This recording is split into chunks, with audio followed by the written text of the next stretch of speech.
आज स्थानीय संबलपुर तपस्विनी hall जिलार 9टी blocker अधिकांश सरपंच एकाठी होई जिला सरपंच संघ गठन करिसेंती।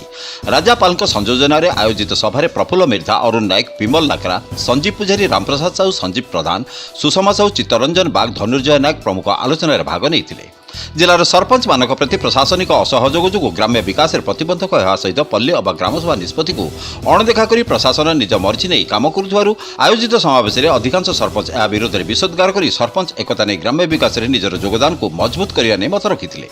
धर्म संस्कृति को उज्जीवित करने को प्रति पंचायत को 50 लाख टंका अनुदान को केउ बाटरे और केउ काम व्यवहार कर सरपंच मान क्षमता परिसरभुक्त होते ब्लॉक प्रशासन मुंड पुराइबा सहित विभिन्न राजनैतिक हस्तक्षेप को सरपंच मैंने कड़ा समालोचना करी सरकार मूल उद्देश्य सफल हो पार नहीं और अनुदान अर्थ अपव्ययर कारण साजियो एक स्वर सरपंच मैंने जुक्ति बाढ़ी। एकता और संगति नहले सरपंच मान काम अजथा हस्तक्षेप विकास परिपंथी साजी समाज में सरपंच मैंने निंदित होवार आशंका को एड़े सरपंच एकता प्रति गुरुत्व दि जाता। एकता बल में जिला सरपंच निजर मौलिक दायित्व निर्वाह करने सहित संघ गठनर आवश्यकता उपर गुरुत्व देते। यह जिला स्तरीय सरपंच संघ गठन होता। एथिरे जुजुमार ब्लॉकर प्रफुल्ल मिर्धा सभापति, नाक्टीदेल ब्लॉकर रामप्रसाद साहू साधारण संपादक भाव में मनोनीत होती।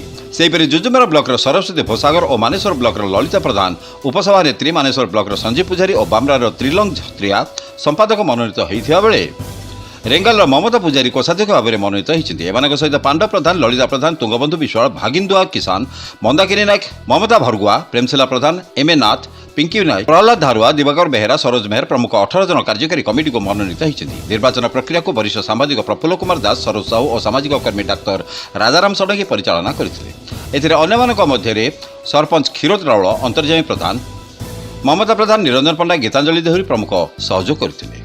संबलपुर दुलाल नायक रिपोर्ट, उत्कल ओडिया।